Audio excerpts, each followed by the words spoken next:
Good morning, everybody. Sorry for the video, but this morning it's not working, so you will not see my face this time.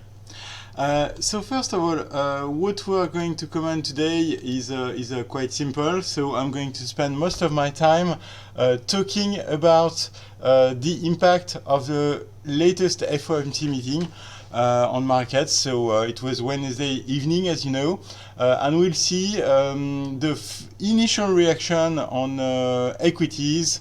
We'll not talk about bonds because the outlook is unchanged, so we continue to see supportive bond markets. But we'll see what's happening on equities. We'll also see the impact of lower interest rates, target rates, Fed fund target rates on markets. And we will end with some comments on the US dollar. So if we start looking at what's happening on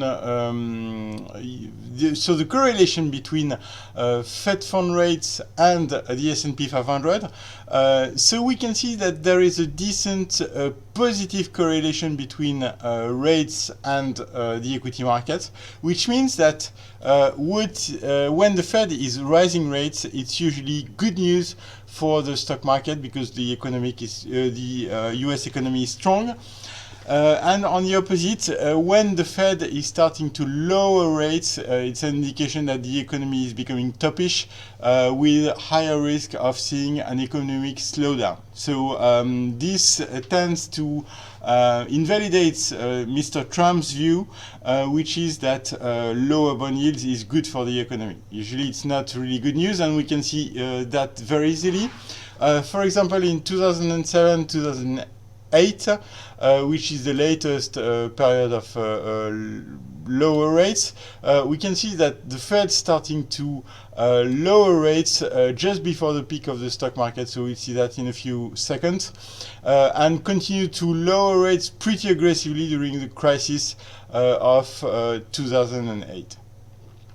So if we have a closer look at what happened in 2007, for example, late 2007, we can see the first rate decline here, which was just before the peak of the stock market in late 2007. So this tends to show that in the short term, lower rates is always seen as good news.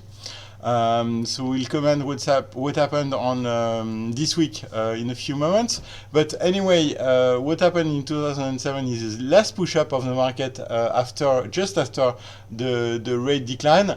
Then after that, we saw a significant decline of the equity market with the Fed more aggressively lowering rates. So I'm not telling you it's going to happen again. But that's an indication that the Fed at least was very good to anticipate the slowdown and the crisis of 2008. If we now look at what happened during the previous period of with lower interest rates, it was in 2000. So you can see this time that the Fed was not so good because it continued to raise rates at the end of the bubble. In Q1 2000. Then after that, as the market started to move down pretty aggressively, the Fed changed its mind and starts to lower rates pretty aggressively. So they acknowledged they were wrong about the US economy. So this time, the rate decline was too late. Before that, I wanted to show you, this is the last slide, what happened in the late 1990s. So you can see a very aggressive rate hike in 1994, followed by some gradual decline of target rates. So it was in 1995, and you can see that unlike in 2000 or 2007, the market did not collapse. On the other opposite, it started to rise pretty strongly. So this was the start of the TMT bubble. So we can see this time that the lower target rates did not coincide with the market peak. So this is known as the Goldilocks scenario, so the late 1990s, so which is very different from the previous cases we just studied. So the main question right now is, are we going to see something comparable to 2000 and 2007, or is it going to be something like in the late 1990s? I would suggest personally that a remake of the late 1990s is highly unlikely, because we have been in a bull market since a long time without any significant correction over the last few years. So I wouldn't bet on a remake of the late 1990s bubble, for now at least. If we now look at the technical outlook of the S&P 500, so we can see that the S&P 500, so the initial reaction to the rate decline was negative. We saw a pullback, but so far the critical support zone, so you know that over the last few weeks I always commented this level, 2950 is a big support and holding so far. So even though the initial market reaction was negative on following the rate decline, we cannot really talk about a significant trend reversal at this stage.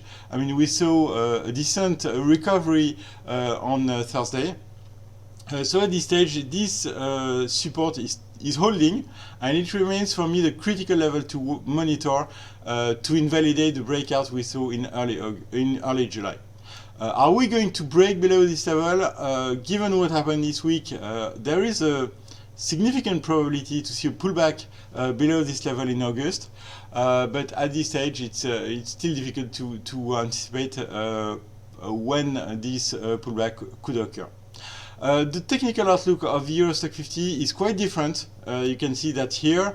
So in July we saw several breakout attempts above an important resistance. You can see that, so it's a Fibonacci resistance at 35.20.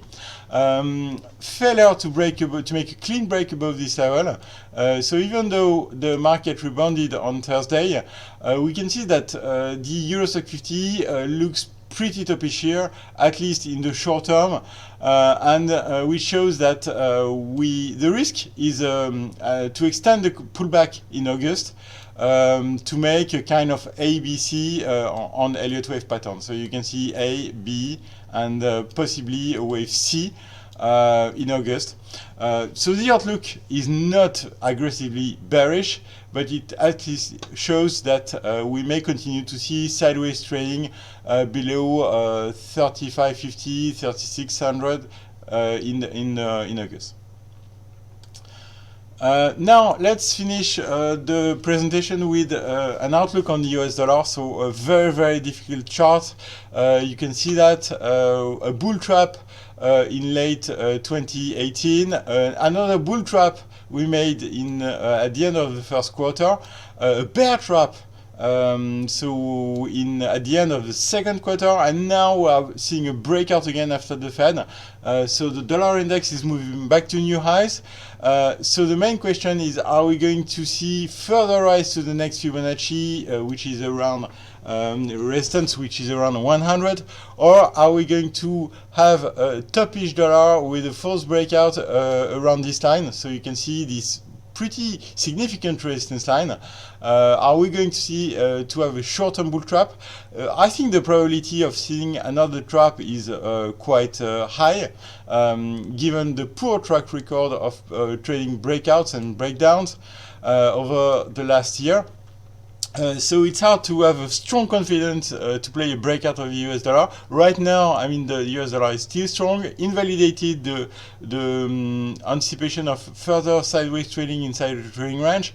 The dollar is back to new highs, so that's an indication of strength from a technical point of view. So it's hard to make a strong sell here. But anyway, I would at least expect the US dollar to encounter resistance in the short term around this line.